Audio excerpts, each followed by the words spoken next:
Step back, sir. She'll bite. The security guard's voice sliced through the sterile hum of the marble lobby, sharp as a blade. Ethan Cole froze, his mop handle gripped like a lifeline, the cold metal grounding him in the chaos. At the heart of the polished expanse, a small girl with pale blonde hair huddled on the floor, knees drawn tight to her chest, rocking beside the towering corporate sculpture of Grantwell Biotech. Her face was a mask of stillness, but her eyes, wild, darting like caged sparrows, betrayed a storm within. Around her, 5 executives in tailored suits stood paralyzed, their whispers a low buzz. One woman, phone pressed to her ear, muttered, "She's having another episode. Where's her nanny?" The girl's faint humming wove through the lobby's icy silence, fragile yet defiant. Ethan took a tentative step forward. "May I?" he asked, voice steady despite the guard's arm barring his path. "That's the Grant girl," the guard hissed. "Stay out of it. Last guy who got involved was canned on the spot." But Ethan's gaze wasn't on the suits or the red blink of the security camera overhead. It was on her, Evelyn, the girl they called Evie. Her fingers tapped the marble in a rhythm only she understood, a secret cadence that pulsed with her quickening breaths as footsteps encroached. "I'm not going to talk to her," Ethan said, his voice a low anchor in the storm. "I'm just going to sit." And so he did, lowering himself to the cold floor 5 feet from Evie, his janitor's uniform creased, his worn boots scuffing softly. From his work cart, he pulled a small bottle of dish soap, its plastic glinting under the fluorescent lights. Dipping his fingers into the murky water of his mop bucket, he began to blow bubbles, delicate, iridescent orbs that floated upward, some bursting in a quiet pop, others drifting like whispered dreams refusing to fade. Evie stilled. Her rocking slowed, her humming softened to a whisper. Her eyes, once frantic, followed the bubbles' lazy dance, transfixed by their fleeting magic. Ethan didn't look at her. He didn't speak. He just kept blowing bubbles, each one a silent offering to her guarded world. From the mezzanine above, a woman watched, her slate-gray coat a stark contrast to the lobby's gleam, its cost rivaling Ethan's monthly rent. Amelia Grant, billionaire CEO of Grantwell Biotech, had tamed boardrooms and outmaneuvered global titans before her morning espresso. Her blonde hair was coiled into a tight bun, her arms crossed like a shield, but her icy blue eyes betrayed a fracture, something raw and unguarded as she watched a janitor calm her daughter with nothing but soap and air. Evie, her enigma, her heart's heaviest weight, lay on her side now, serene, her gaze chasing a single bubble as it hovered just above her face. Amelia descended the elevator, her heels clicking like a metronome of authority. She stepped into the lobby, a queen entering a battlefield strewn with broken expectations. "Mr. Cole," she said, her voice crisp as frost. Ethan rose slowly, his eyes flicking to Evie, then back to her. "Ma'am, I'd like to speak with you upstairs, now." Her tone brooked no argument, but Ethan's gaze lingered on Evie, her calm a fragile thread he feared snapping. "I don't," he began, but Amelia cut him off. "I wasn't asking." To the guard, she added, "Call Dr. Larson. Have him check on Evie immediately."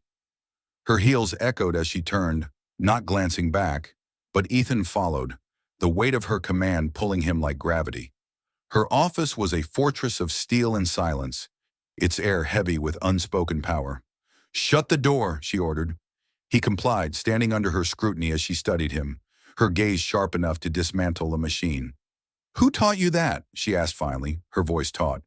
"The bubbles. That, whatever it was." Ethan met her eyes unflinching. "My daughter Sophie," he said simply. "She has sensory processing disorder. I used to teach special education before." He trailed off, the past a shadow he didn't need to chase. Amelia leaned forward, her polished facade cracking just enough to reveal the ache beneath. "Let me be clear, Mr. Cole. My daughter doesn't engage. She doesn't play. She doesn't respond. Not to doctors, not to specialists, not to me." Her voice faltered, a hairline fracture in her armor. "And you blew bubbles and she went still." Ethan said nothing. The truth didn't need his defense. "I want you to work with her," Amelia said, her words landing like a verdict. He blinked. Excuse me? Once a week, twice if possible. I'll compensate you accordingly. I'm a janitor, Ms. Grant. I can change that. I don't need charity. I'm not offering charity. I'm offering a job. Ethan's breath was slow, deliberate. What Evie needs isn't a job. Something flickered in Amelia's eyes. Guilt, perhaps, or grief honed to a razor's edge. She has the best care money can buy, she snapped. Ethan's voice softened, cutting deeper for its gentleness. Maybe that's the problem. Silence fell, thick and heavy, reshaping the space between them. Then he added, if I say yes, it's on one condition. Amelia's brow arched, a challenge. I don't work for you. I work with Evie. No observers, no cameras, no clipboard-wielding psychologists hovering in the corners. She studied him, her gaze a crucible, testing his resolve. He wondered if he'd just gambled his livelihood. Then slowly she nodded. My assistant will contact you. Ethan gave a small nod. Then we'll see if she's ready. As he reached for the door, Amelia's voice stopped him. What color were those bubbles? He paused, glancing back. Blue, he said. Always start with blue. It calms the chaos. The door closed softly, but his words lingered, a quiet hymn in a cathedral long abandoned. Less than 48 hours later, Amelia greeted Ethan at her penthouse with a declaration, not a welcome. I don't need you to fix her, she said, her voice a blade wrapped in silk. Ethan stood in the marble foyer, Sophie's small hand warm in his work boots squeaking faintly on the polished floor. The space was a monument to precision. White walls, glass railings, edges sharp enough to cut. No warmth, no softness, just power distilled into architecture.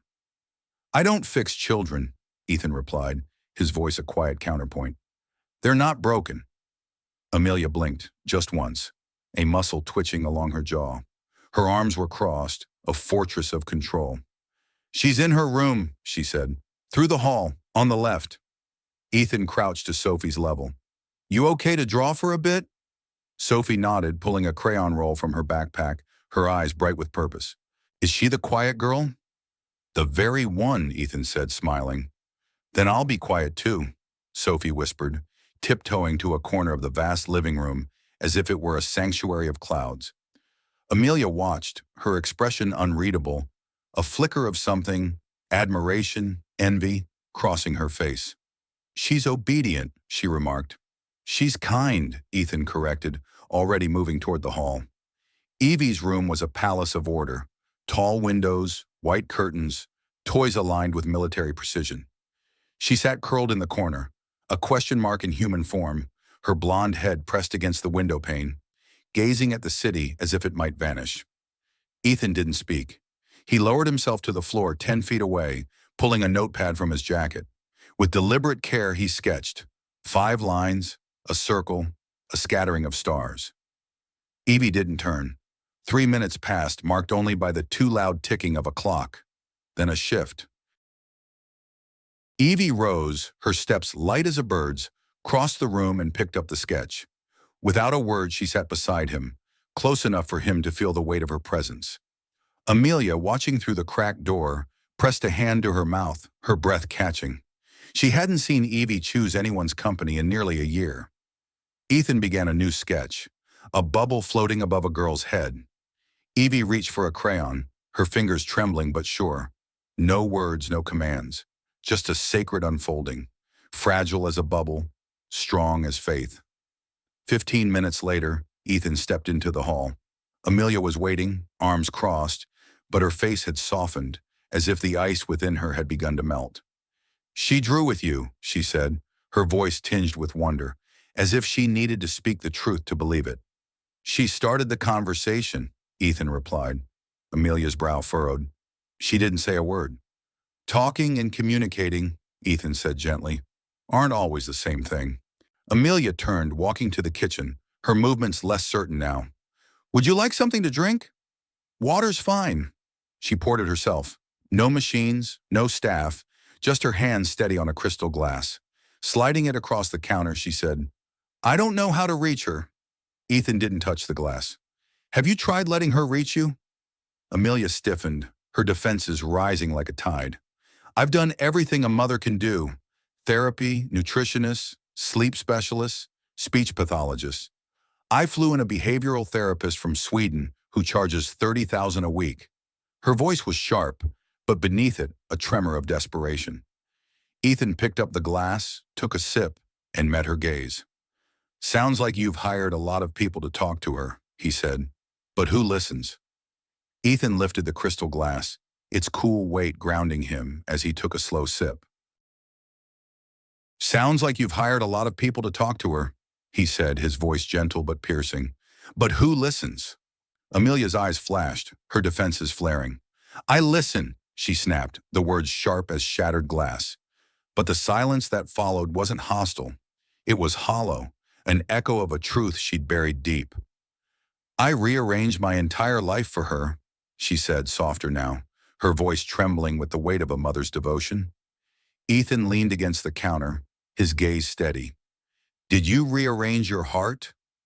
The question hung in the air, heavy as a storm cloud, stirring the quiet ache Amelia had long ignored. She whispered almost to herself. She was 2 when she stopped talking. One day she was babbling, colors, birds, laughter like sunlight. The next, nothing. No words, no eye contact. Her eyes flickered, haunted. A medical reaction, vaccine schedule, a high fever. The doctors called it coincidence, not causation. But I keep asking, was it my fault? Did I miss something? Ethan nodded, his expression soft but unflinching. Parents always do, he said, even when the weight's not theirs to carry. Just then, Sophie wandered into the kitchen, her small hands clutching a drawing. 3 stick figures, herself, Ethan, and a girl with wide, searching eyes. I made this for Evie, she said, her voice as gentle as a breeze, but only if she wants it. Amelia looked down, struck by the grace in the child's words, a kindness that felt like a gift she didn't deserve. Would it be all right if Evie joined us for dinner sometime? Ethan asked, his tone careful, inviting. Amelia's voice sharpened, a reflex. Dinner? In public? No. Here, Ethan said, undeterred. Safe, familiar. If she sees Sophie eating, she might feel invited. I'm not hosting playdates, Amelia replied, her arms folding tighter, though her posture betrayed a flicker of fear, not defiance. I'm not asking for a playdate, Ethan said, his voice steady as stone. I'm offering her a doorway. Amelia's breath caught, her defenses wavering. I'm afraid of doing it wrong, she admitted, her voice barely audible, raw with vulnerability. I don't know how to be the mother she needs. Ethan set his glass down, its soft clink a punctuation in the quiet. Good thing she doesn't need perfection. She just needs you to stop being a CEO in her presence. The words landed like a crown slipping from a queen's head, heavy with truth. He turned toward the door. We'll be here next Friday, around 5. She doesn't eat lobster, Amelia called after him, a fragile attempt to reclaim control. Ethan's faint smile carried a warmth that lingered. Neither do we. As the door closed, Amelia's gaze fell to Sophie's drawing on the counter, 3 figures holding hands, a single bubble floating above them, a word scrawled in crayon, safe. Her finger traced the letters, her heart stirring. For the first time in years, tears didn't threaten. Instead, she felt the faint pulse of something new. Listening. Do all rich people live in museums? Sophie's voice echoed through the grand foyer of the Grant penthouse, her sneakers squeaking on the glossy marble. Ethan chuckled, balancing a paper bag of groceries in one hand and a folded picnic blanket in the other. Not all of them, he said, just the ones who forgot what a living room's for. Amelia appeared at the top of the staircase, barefoot, her hair loosely tied back, a rare softness in her frame. I heard that, she said, her tone lighter than Ethan expected. Sophie blushed. Sorry, ma'am. Amelia's smile was genuine, unguarded. No apology needed. You're right. This place has too many walls and not enough warmth. Ethan raised an eyebrow, surprised by the self-awareness in her voice. That's dangerously close to humility, Miss Grant. Don't get used to it, she quipped, descending the stairs with a grace that felt less like power and more like presence. They gathered in Evie's room as the sun dipped low, painting the walls in hues of amber and gold. Ethan spread the picnic blanket across the floor, its worn fabric a quiet rebellion against the room's sterile perfection. Sophie arranged small bowls, grapes, cheese cubes, crackers, each chosen with care. Soft, scentless, safe. Evie sat in the corner, legs tucked beneath her like a forgotten doll, but her eyes weren't blank tonight. They followed Sophie's every move, alive with curiosity. Ethan set a small Bluetooth speaker on the floor, tapping his phone to release a soft piano melody, Debussy, slow and lilting, a lullaby for the soul. Sophie placed a blank sketch pad between herself and Evie, then began to draw. A tree, a sun, a girl beneath the branches. She didn't speak, didn't look at Evie, just let her pencil dance across the page. Evie watched, her fingers twitching faintly, as if yearning to join. Ethan opened a tin of crayons, his movements deliberate. "Blue first," he said softly, placing the crayon closer to Evie than anyone else, an invitation wrapped in stillness. Amelia stood in the doorway, arms crossed, not in defiance, but in defense of a hope she barely dared to hold. Evie leaned forward, inch by cautious inch, her breath shallow, as if sound might shatter the moment. Then, with a soft swish, she took the blue crayon and began to draw. No one spoke. The only sounds were the whisper of wax on paper and the gentle breathing of a girl rediscovering her voice through color.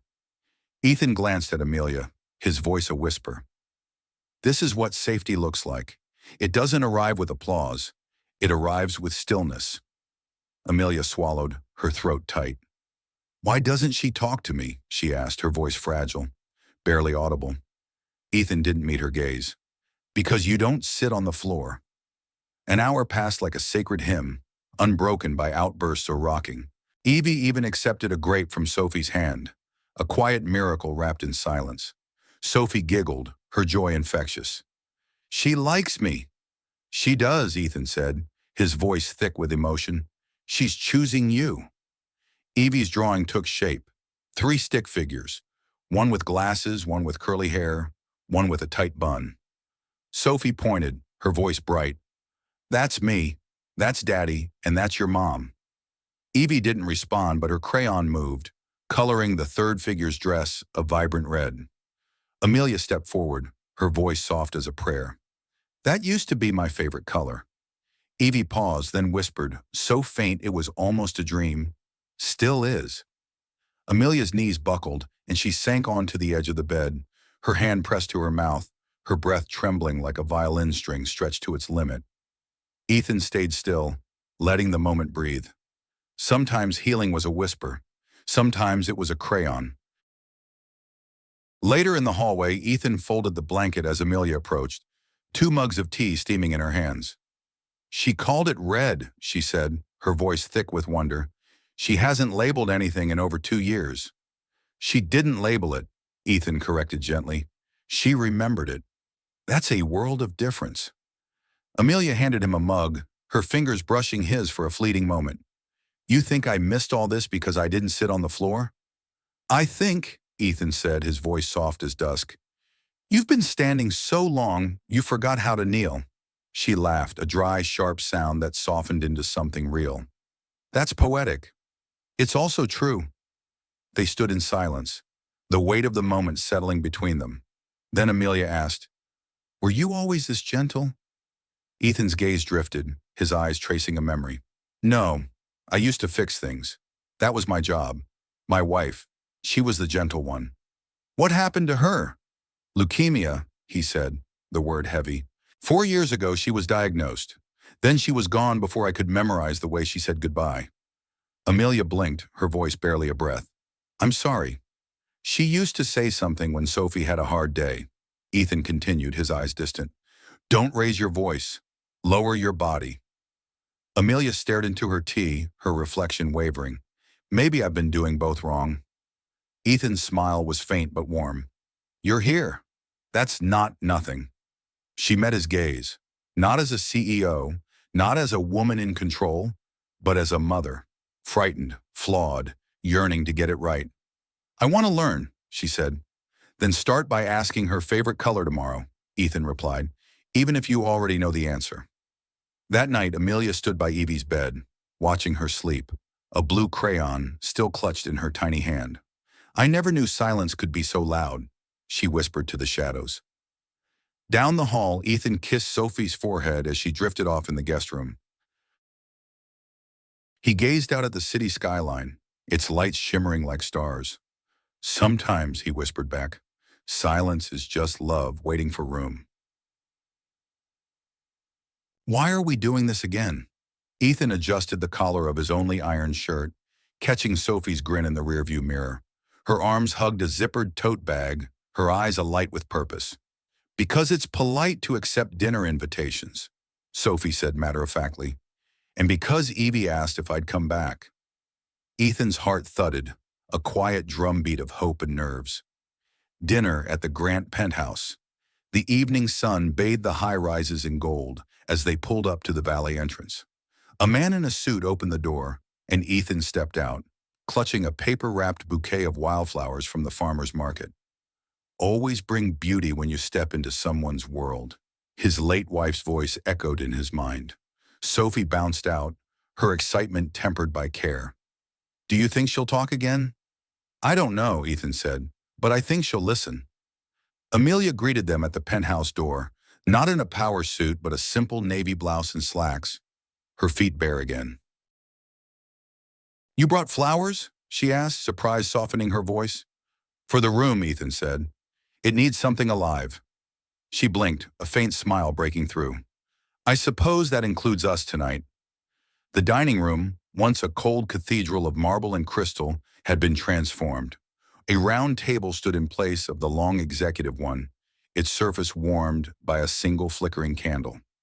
Evie sat at the table, hands folded, a crayon tucked between her fingers like a talisman. Sophie slid into the seat beside her and whispered, I brought something. From her tote, she pulled a hand-drawn menu, cartoon grapes smiling, toast dancing, a macaroni sun beaming. Evie's lips curved into the faintest smile. Amelia watched, her breath catching as if witnessing a miracle unfold. The meal was simple. Soft foods, no sauces, no steam. Evie's plate mirrored Sophie's, a quiet act of solidarity. Ethan noticed another change. Amelia's phone was absent. Tonight, she said, catching his glance, I'm only reachable in one language. Ethan chuckled. That's progress. Silence held the table for the first few minutes, a gentle companion. Then Sophie spoke, her voice soft. Evie, want to pick a color after dinner? Evie's gaze lingered on her plate, but Sophie waited, patient as a sunrise. Slowly, Evie reached out, picked up a piece of baked sweet potato, and placed it in her mouth. Ethan froze, his heart stilled. Sophie grinned, unfazed. Yay, twinsies! Amelia exhaled, her hand trembling as it reached for her glass. Ethan leaned closer, his voice a whisper. She didn't eat this morning, did she? Amelia shook her head. Or yesterday. She's choosing this, Ethan said, his words steady. This moment, this company, this stillness. Amelia's eyes welled, her voice breaking. Why do I feel like I've missed every step that mattered? Ethan didn't answer. Instead, he said, let her lead. The girls ate slowly, Evie humming a single note, a soft punctuation to the moment. Then in a gesture that stopped time, she reached over and touched Sophie's hand. Amelia gasped, the sound sharp enough to make Evie flinch. Ethan raised a palm, his voice calm. It's okay. It's okay. Evie looked at her mother, then at Ethan, her eyes holding a quiet trust. Then in a voice clear as a bell, quiet as a prayer, and radiant as dawn, Evie spoke. Blue. Amelia's fork slipped from her fingers, clattering against the plate like a thunderclap in the stillness. Ethan swallowed hard, his throat tight with the weight of the moment. She remembers the bubbles, he said, his voice a low hymn of wonder. Evie nodded once, her eyes steady, holding a truth too big for words. Sophie leaned in, her whisper soft as a secret. She speaks in colors. That's how she feels safe. Amelia's lips parted, her voice fracturing like glass. I used to paint before I built Grantwell Biotech. Watercolors. My studio was a sea of blue. Her eyes glistened, caught in a tide of memory. Evie didn't forget. Ethan's gaze was gentle, unwavering. You did. Later in the adjoining room, the girls wove a world of their own. Evie stacked blocks with careful precision, each one a quiet note in her symphony of order, while Sophie spun tales of bubble kingdoms and cloud princesses, her voice a melody that danced through the air. Ethan stood at the kitchen island, sleeves rolled up, hands submerged in soapy water as he washed dishes. Amelia joined him, a towel in her hands, drying in silence, her movements slow, deliberate, as if seeking absolution in the act. I thought I had to buy her future, she said at last, her voice raw, stripped of pretense. The best schools, the finest doctors. I built her a fortress to keep the world out. She paused, her hands stilling on the towel. But maybe I built the walls too high to reach her? Ethan passed her a wet plate, his touch steady. It's not too late. She dried it slowly, her fingers tracing the edges. She called you Blue. He nodded, a faint smile breaking through. That's a good thing. Blue is her comfort. Amelia glanced at him, her eyes searching. What color am I to her, do you think? Ethan paused, his gaze softening. Red. Still is. Her laugh trembled, fragile and raw. Red burns. It also warm, he said, his voice a quiet anchor. Sometimes the same fire that scorches is the one that saves. She stared at him, the weight of his words settling like embers in her chest. Why are you still single, Ethan? He raised an eyebrow, a flicker of amusement cutting through the suds. You really want to ask that while I'm wrist-deep in your sink? Her smile was tentative, real.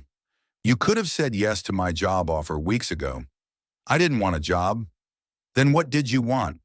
He rinsed the last plate, his movements deliberate.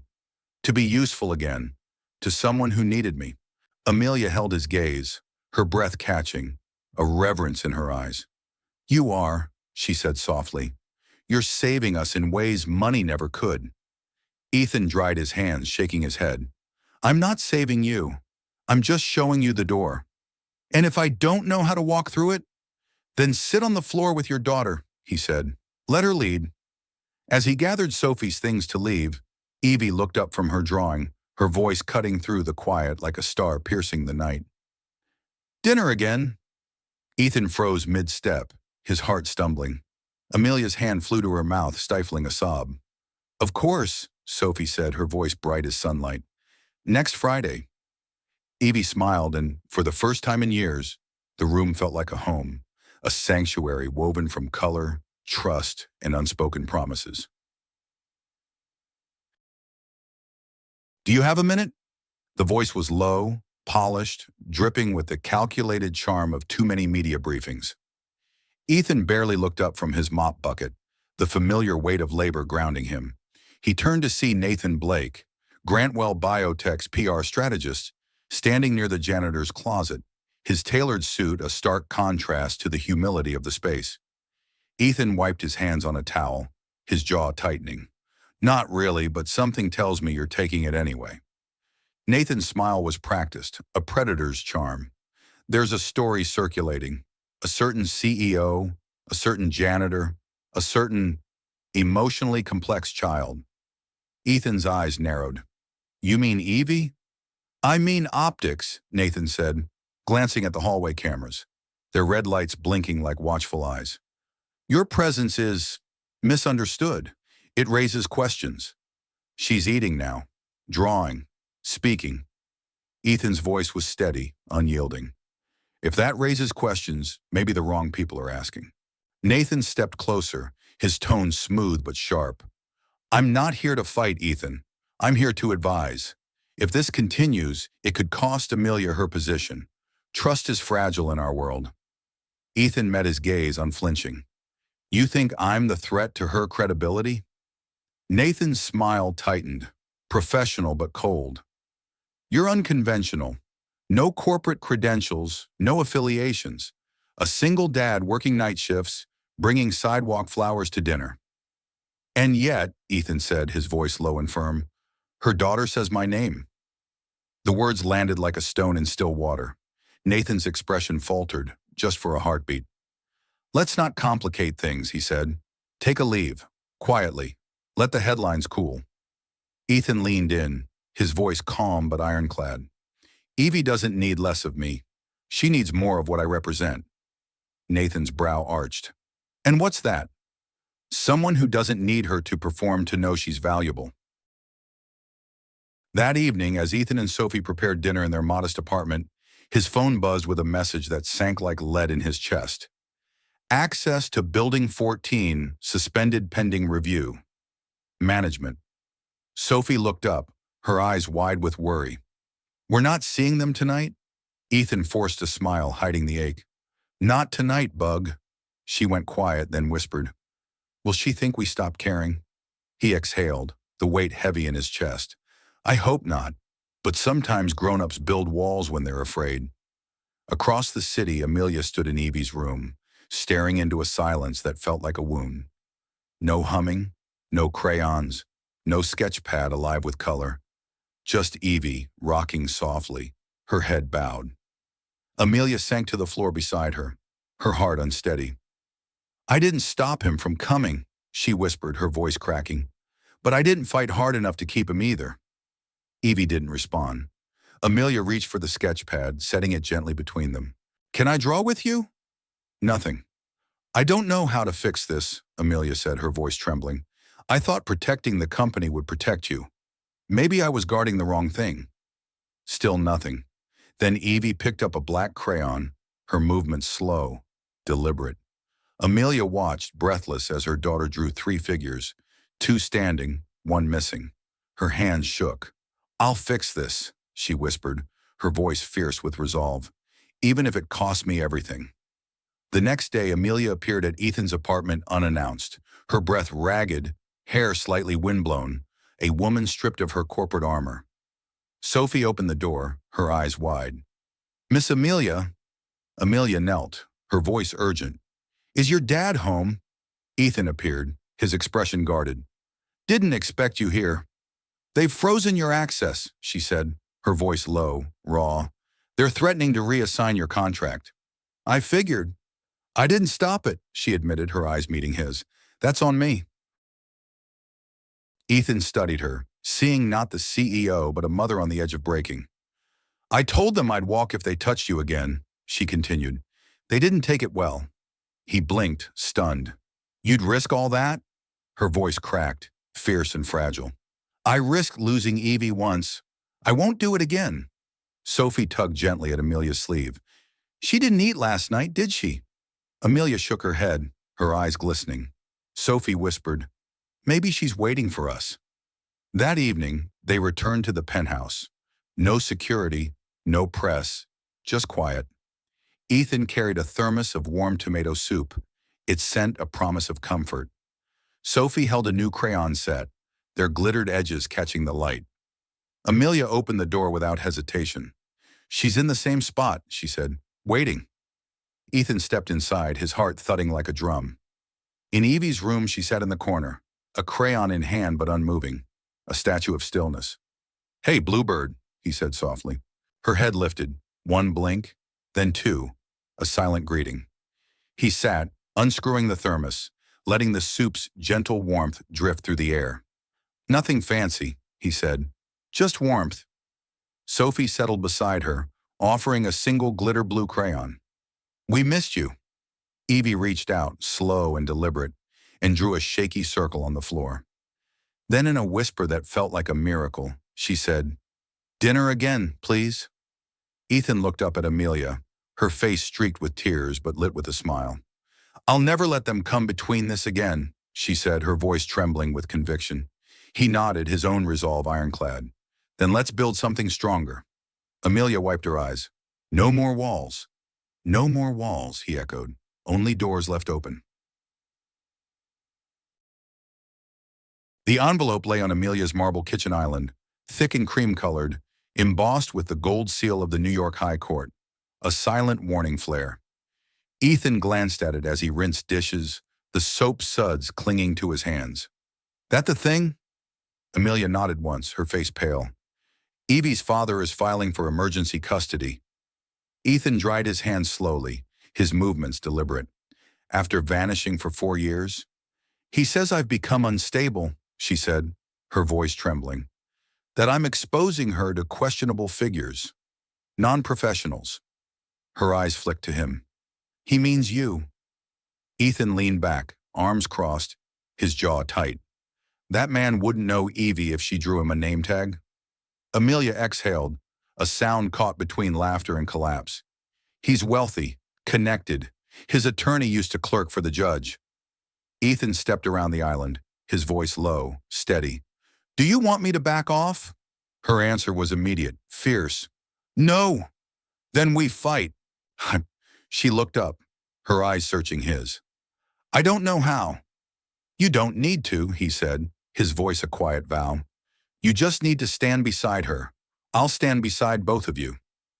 The courtroom reeked of leather, stale coffee, and fear. Evie sat in the gallery beside Sophie, clutching a sketch pad, her blue dress a beacon of calm. Sophie held her hand like a lifeline, her presence a steady anchor. Amelia stood before the judge in a navy suit, not designer but grounded, stripped of flash, a woman clinging to truth. Across from her, James Carver sat, his smirk sharp as a blade, flanked by a legal team that moved like a well-rehearsed army. Your Honor, Carver's attorney began, his voice slick with confidence. Ms. Grant's emotional state has deteriorated. We have photographic evidence of her involving a janitorial worker, one with no clinical qualifications, in repeated unsupervised interactions with a vulnerable child.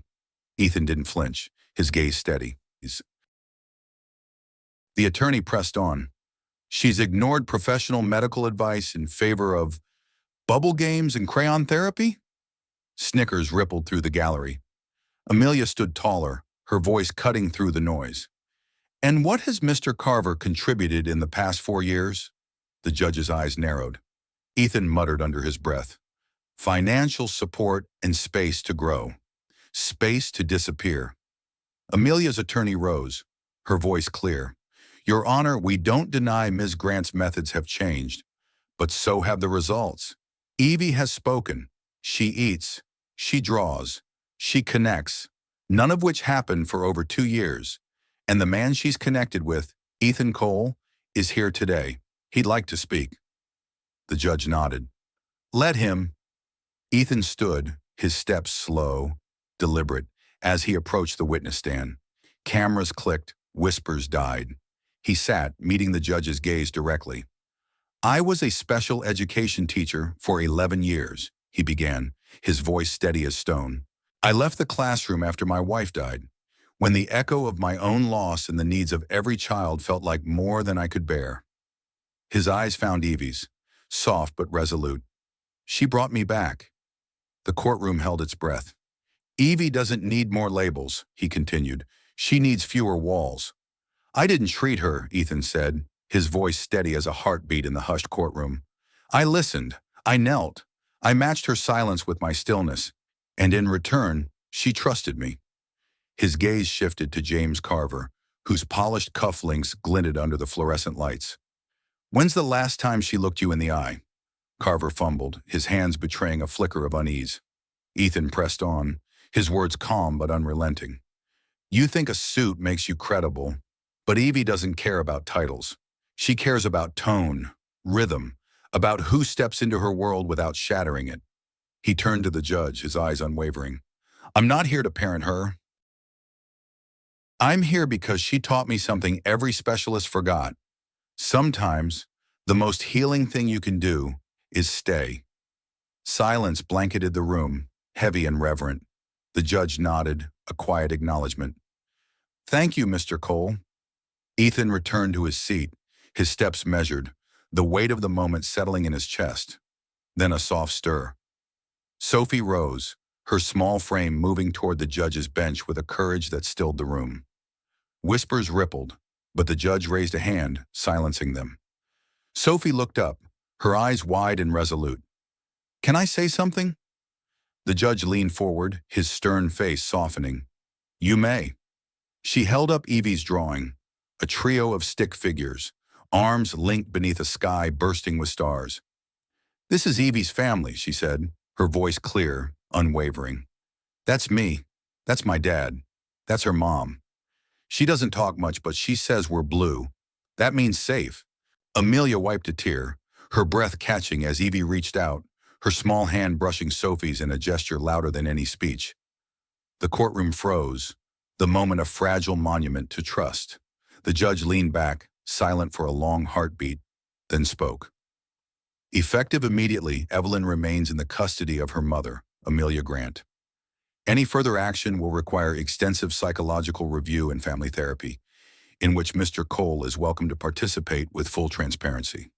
Gasps erupted, cameras flashed, but Evie's voice cut through, soft as a whisper, strong as a vow. Stay blue. Amelia nodded, her eyes shimmering with unshed tears. Always. Outside the courthouse, reporters swarmed like a storm, their cameras flashing like lightning in a tempest. Ethan shielded the girls with his body, a quiet protector against the chaos.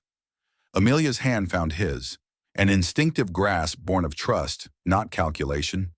A journalist's shout pierced the din. Ms. Grant, are you in a relationship with the janitor? Amelia paused, her gaze locking with Ethan's, a universe of unspoken truths passing between them. I'm in a relationship with the truth, she said, her voice steady, resonant, and he's been living it far longer than I have. Ethan's smile was quiet, a flicker of warmth in the storm. Evie, nestled between them, held Sophie's hand, her grip unyielding. No walls, no titles, just color, connection, a family forged in quiet moments, one heartbeat at a time. The blueprints were still warm from the printer, their edges crisp as Amelia slid them across the table. Ethan stared, his brows knitting together, the weight of possibility heavy in the air. You're serious about this? Her eyes met his, no trace of her old corporate ice, only fire, purpose, and something deeper, raw and unguarded. You said Evie didn't need perfection, just presence. I want to build a place that lives that truth, a space where kids like her don't have to prove they belong. Ethan studied the plans. Open concept rooms, no rigid seating, textures mapped by color, not labels. Soundproofed corners for retreat, soft lighting to banish the harsh buzz of fluorescence. At the top, in bold letters, Cole Grant Haven, for inclusion, not correction. He leaned back, a long silence stretching between them. I used to sketch rooms like this in notebooks, he said, his voice low, tinged with memory. Back when I was teaching, before life drowned out the quiet. You still believe in it? Amelia asked, her voice a careful bridge. I never stopped, he said. I just stopped thinking anyone else did. She folded her hands, her gaze steady. Help me build it. He hesitated, the weight of her request settling in. You're asking a janitor to design a therapy center. I'm asking a father who listens before he speaks, she replied. That's rarer than any degree on my payroll. Ethan's eyes softened, a tender warmth breaking through his caution. This place, he whispered, tapping the blueprints, won't just change children. It'll change their parents, their teachers. It might even change people who didn't know they were broken. That's the point, Amelia said, her voice fierce with conviction. I don't just want to help Evie. I want to redeem the silence I once filled with noise. Ethan nodded, a slow smile spreading. Then we build it. Pequea, construction began in a forgotten old building, once a storage space, now alive with the hum of creation. Sophie painted stars on the walls, her brush dancing with joy. Evie, to everyone's surprise, joined her, her strokes always blue, until one day, a streak of yellow appeared in the corner. What's that? Ethan asked, his voice soft with wonder. Evie paused, then whispered, Hope.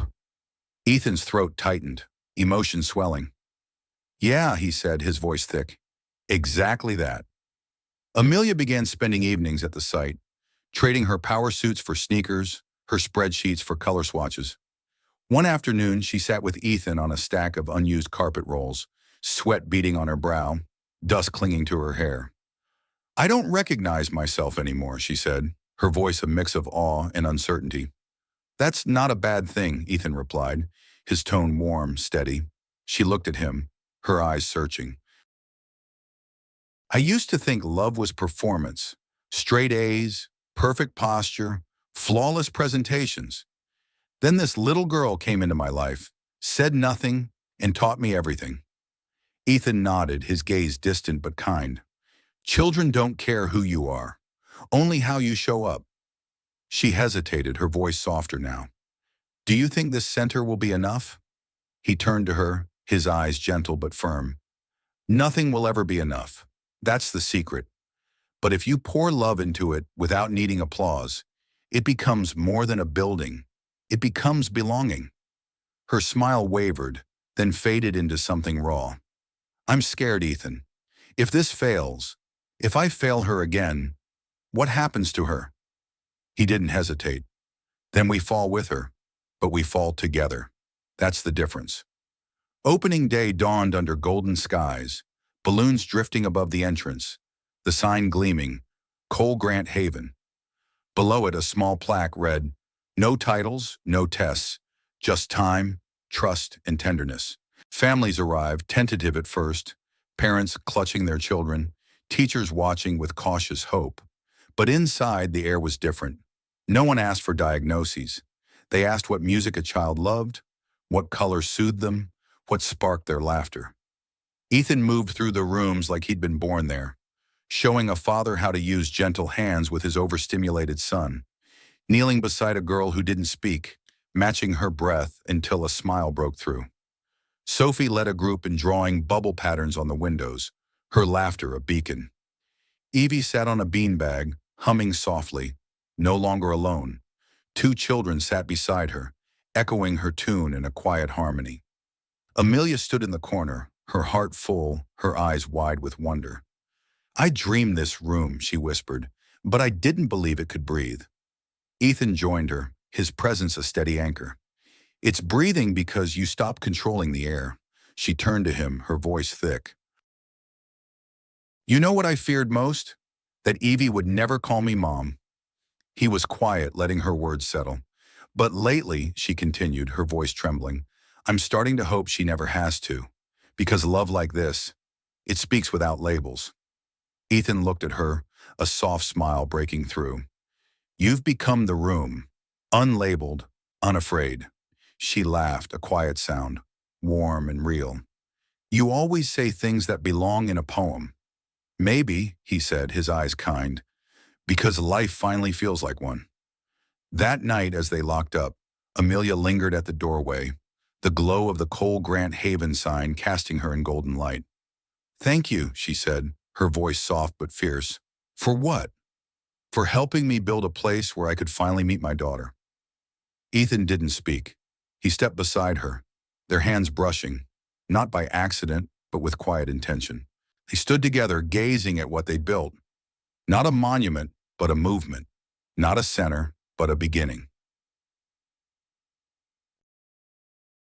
The old Harmony garden had lain abandoned for years, its benches cracked, its soil hardened, its vines tangled like forgotten promises. But today it thrummed with life. Ethan knelt in the earth, his hands stained with dirt, sweat tracing paths down his neck as he guided Evie's small fingers around a delicate seedling. Sophie worked nearby, pressing soil around another sprout with gentle care. And Amelia Grant, once a titan of boardrooms, stood in jeans and sneakers, her hair in a messy ponytail, wielding a trowel like a scepter she'd always known how to hold. This place was her dream, Ethan said quietly, his voice carrying the weight of memory. Amelia looked over. Your wife? He nodded, his eyes distant. She used to say kids with different needs grow best in wild places, places that don't ask them to shrink. Amelia surveyed the garden, its chaos blooming into beauty. You're bringing it back. I think, Ethan said, a faint smile breaking through. It's bringing us back. Evie crouched beside a patch of bluebells, her soft hum a melody woven into the breeze. She's been choosing blue more often, Amelia noted, her voice tinged with wonder. It's the color she paints safety with, Ethan said, his smile warm. Then Evie stood, walked to the mural wall they'd repainted, and picked up a brush. Without a word, she painted a streak of yellow, bold, radiant, stretching like rays from a blue sun. Sophie gasped. That's not her usual. Evie paused, glanced at Amelia, then kept painting, her strokes unafraid. She's adding light, Ethan whispered, his voice thick with awe. Amelia's throat tightened, her eyes glistening. It's the first time she's chosen a warm color. Evie turned, walked to her mother, and held out the brush. You do one, she said, her voice soft but sure. Amelia's hand trembled as she took it. Where? She asked, her voice a fragile thread. Evie pointed. Next to mine. Amelia dipped the brush in soft coral, painting a single stroke beside her daughter's. Then, after a pause, another. Evie smiled, wide, real, radiant. Ethan stepped back, watching them side by side, a quiet reverence in his gaze. You've crossed over, he said softly. Amelia turned. Crossed where? From trying to reach her world to letting her build one with you in it? She looked at him, a question in her eyes, but he just smiled and nodded toward Evie. She's the architect now. Later, as the sun dipped below the horizon, bathing the garden in amber light, the four of them sat on a worn bench, cracked wood, peeling paint, perfectly imperfect. Sophie leaned into Ethan. Do you think this place will grow? I think, he said, brushing a leaf from her hair. It already is. Amelia watched Evie arrange wildflowers in color order, her movements deliberate, serene. She used to do that with cereal, she said quietly. Sort them by shape, then color, then cry if I moved one. She wasn't being difficult, Ethan said. She was trying to bring order to a world that never asked how it felt to live in it. Amelia nodded, her voice soft. I never asked either. But you're listening now, he said, his eyes kind. She turned to him. Ethan, when this started, I saw you as a temporary fix.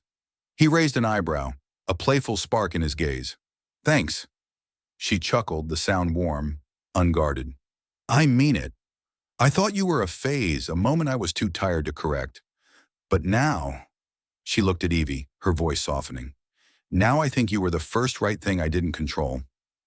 Ethan turned to her fully, the garden air holding them like a pause in a symphony. Why are you telling me this?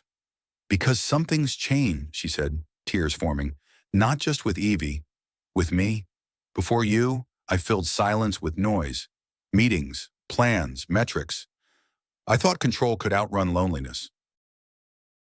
Now I don't want to run anymore. He looked at her, his voice soft as dusk. There's a difference between building walls and planting roots. Amelia nodded, her tears catching the light. I think I'm ready to root. Evie approached, holding a drawing. 3 figures holding hands, one with curly hair, one with glasses, one with a ponytail, and a smile that stretched to the paper's edge. Above them, a sky blazed with blue and yellow stars. Ethan read the caption, scrawled in shaky handwriting. Home is when we all fit in the same picture. Amelia pressed the drawing to her chest, her heart swelling.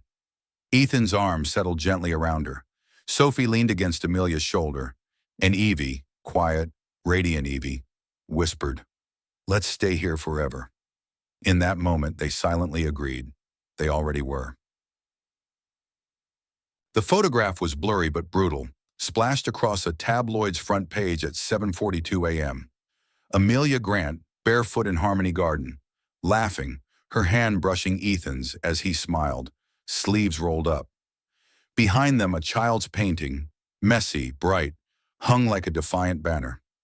The headline screamed, From boardroom to bubbles, is Grantwell Biotech's CEO falling for her janitor? By 8:03, it was viral. By 8:15, Ethan's phone buzzed with a message from Amelia. Don't speak to the press. I'll handle this. But when she arrived at Cole Grant Haven, her face told a different story. Pale, lips tight, her phone a lifeline she couldn't release. They're calling for my resignation, she said, her voice cracking. The board, half of them. And Nathan.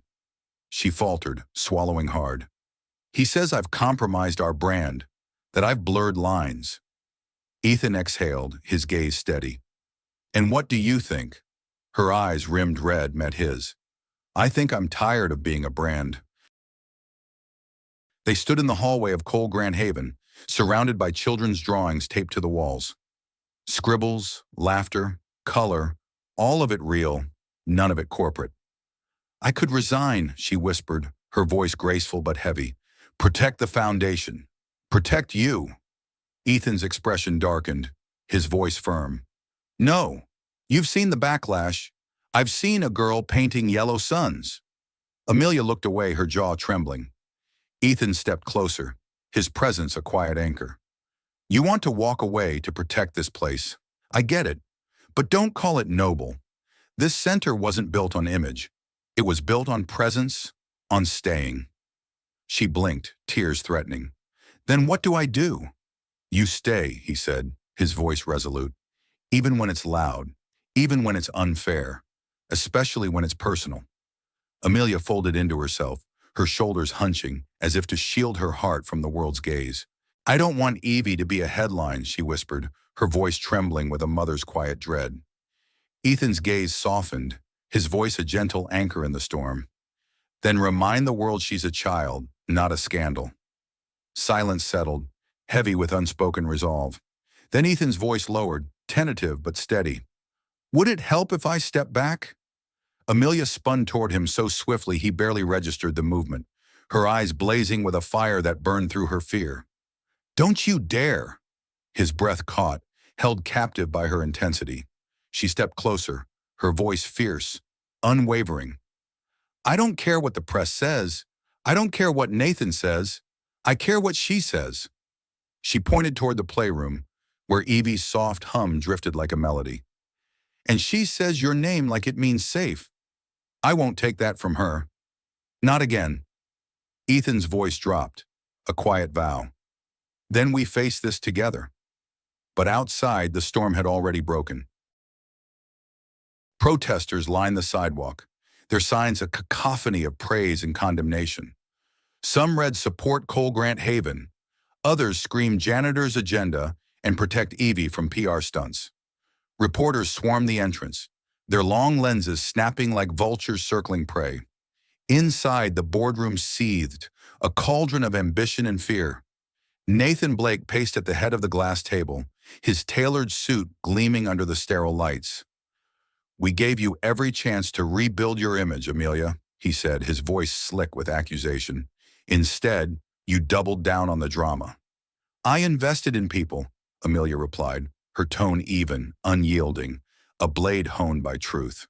"You invested in a liability," Nathan snapped, his glare slicing toward Ethan.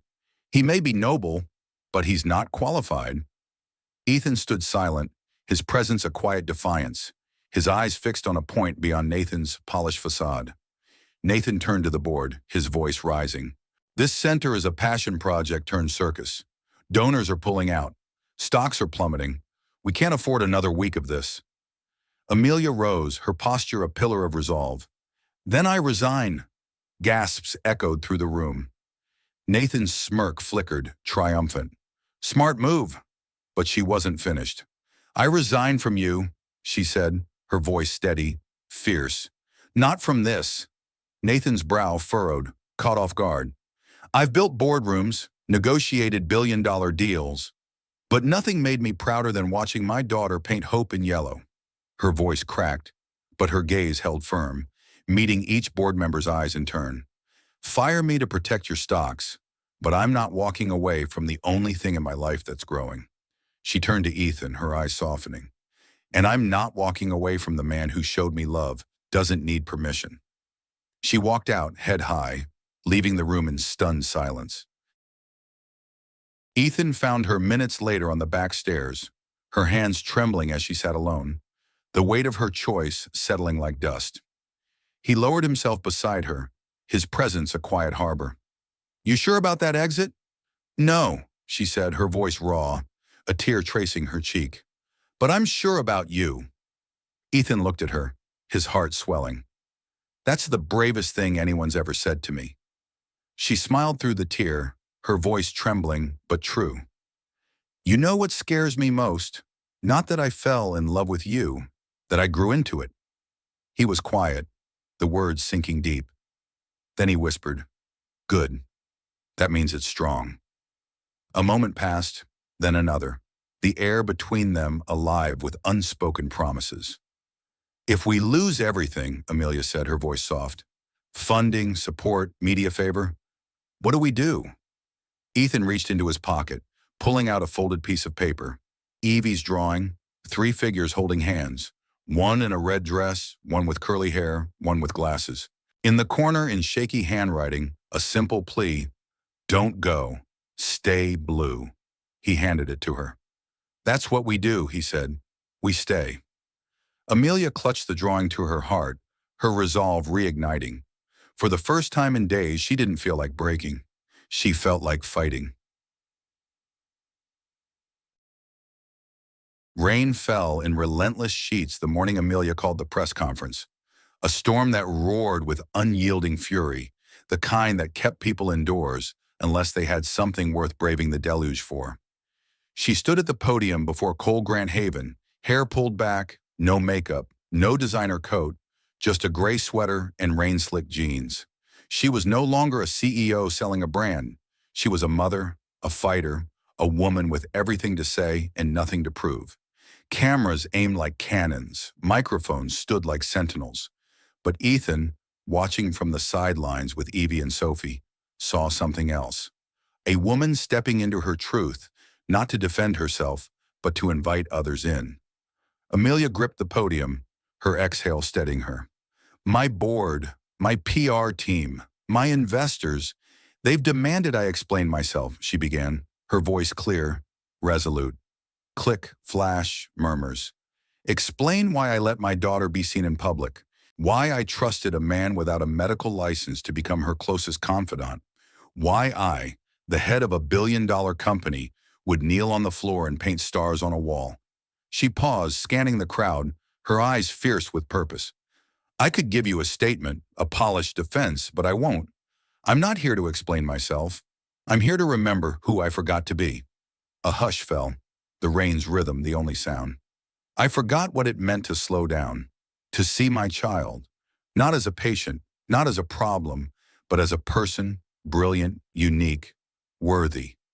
I forgot what love looks like when it doesn't need to be perfect. She gestured toward the glass doors of the center, her voice softening. And that man you wrote about, the janitor, he taught me how to listen, how to kneel, how to meet Evie where she is, not where I hoped she'd be. Her eyes found Ethan's, a quiet connection sparking.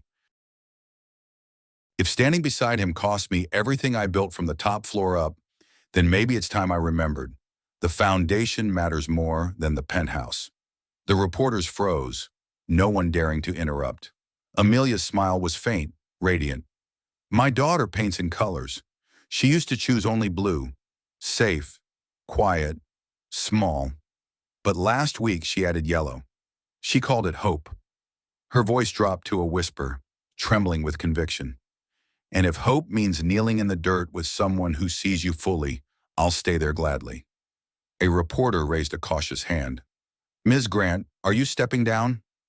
She shook her head, her resolve unshakable. No, I'm stepping up, not as a CEO, but as Evie's mother, as a woman who finally understands that leadership isn't about being followed. It's about making space for others to walk beside you. Another hand shot up. And Mr. Cole, what's his role now? Amelia's smile deepened, her gaze steady as she looked into the camera. He's not an employee, not a consultant, not someone I hired. He's family. The video spread like wildfire, but this time the comments weren't cruel. They were human. She said what no executive dares to admit. We need more leaders who sound like mothers. I watched this with my autistic son, and for the first time we felt seen. That evening, Ethan stood in the hallway of Cole Grant Haven, watching Evie finger paint alongside a boy with Down syndrome, their laughter chiming like wind chimes in a gentle breeze. Sophie skipped up, her eyes bright. She drew a sunset today, orange and red. Red? Ethan asked, surprised. She usually avoids red. Sophie grinned. She said red's not scary anymore. It means brave. Ethan blinked, his heart swelling. Amelia appeared in the doorway, leaning against the frame, her arms crossed but her eyes soft as dusk. You were right, she said, stepping closer. This wasn't about me saving her. It was about letting her save me. Ethan nodded, his voice quiet. You listened. That's all it took? No, she said, her voice thick with gratitude. It took you, your presence, your stillness, your refusal to leave. She stepped closer, her hand reaching for his. I told the world your family, but I want you to hear it from me, not a podium. Stay, Ethan. Not for the center, not for Evie, not even for me. Her voice trembled, tender and true. Stay because you want to. Ethan looked at her, his eyes glistening. I've already unpacked, he whispered. Amelia smiled, a tear tracing her cheek. Then Evie's voice rang out, clear and strong. Daddy, Mommy, look! We made a rainbow. They turned. Evie stood before a giant canvas streaked with color, red, blue, yellow, a vibrant arc of courage. In the center, 3 stick figures held hands beneath the rainbow's arch. Amelia's eyes welled as she leaned against Ethan's shoulder. She's painting every color now, he whispered. She feels safe enough to be all of herself, Amelia said, her voice breaking with joy. Outside, the storm had passed, and inside, the room glowed, not with lights, but with love.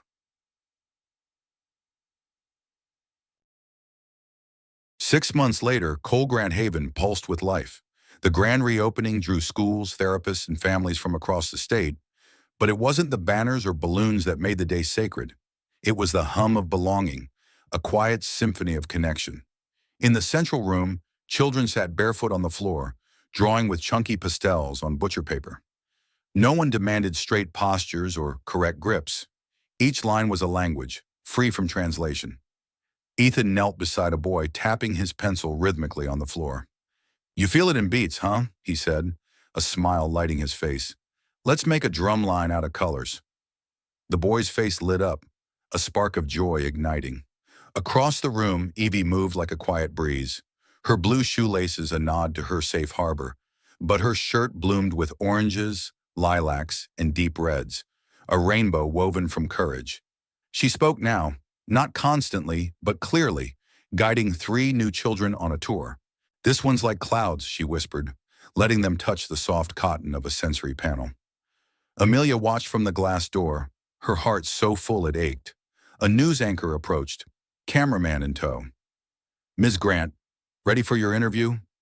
She smiled, shaking her head. No interviews today. It's the grand reopening. I want the focus on the kids, not me.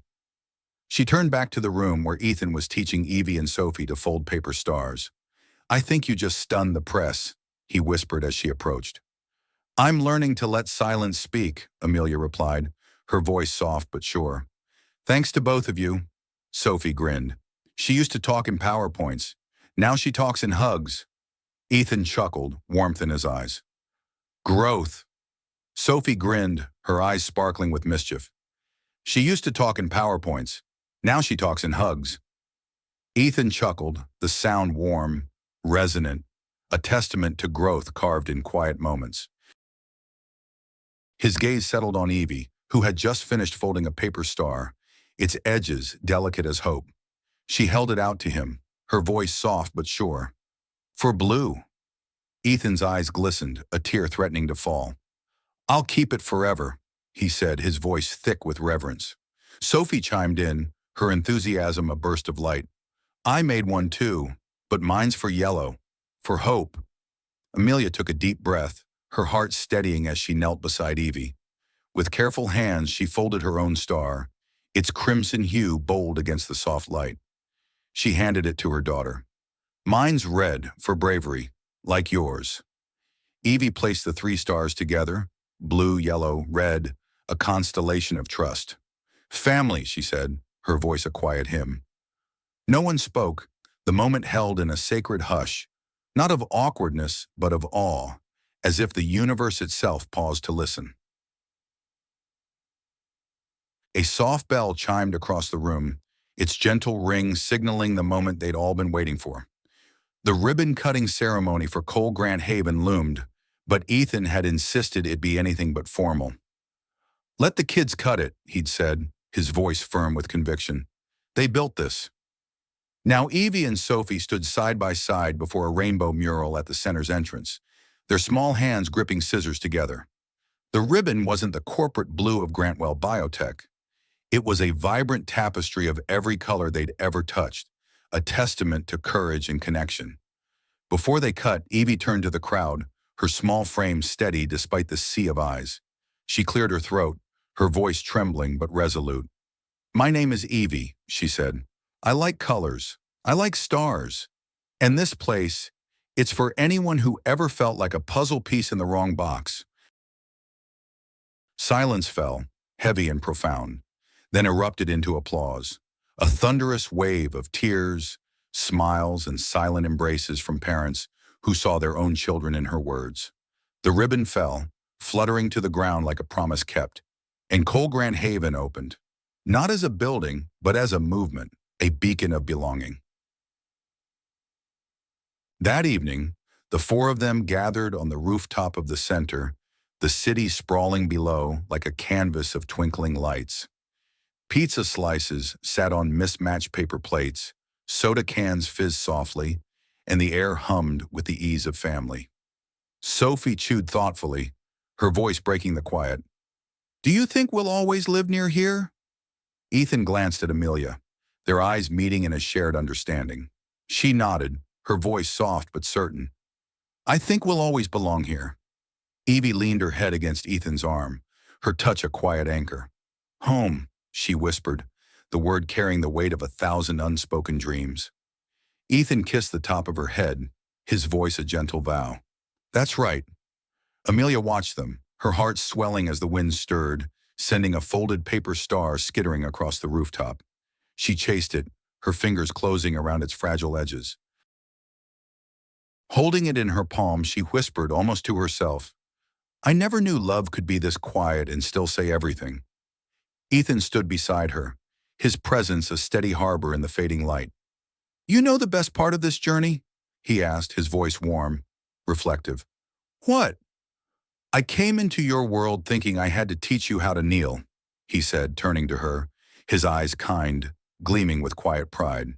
"But somewhere along the way, you learned how to stay." Amelia's hand brushed his, a deliberate touch, soft but sure. "You didn't fix my daughter. You didn't fix me. You reminded us we were never broken." He smiled, a warmth that lit the dusk. "You just needed a place without labels, and people who refused to leave." They stood together in the golden twilight, paper stars scattered at their feet like promises kept. Evie, once hidden in corners, now painted skylines with fearless strokes, and a world that had once roared with noise had finally learned to listen.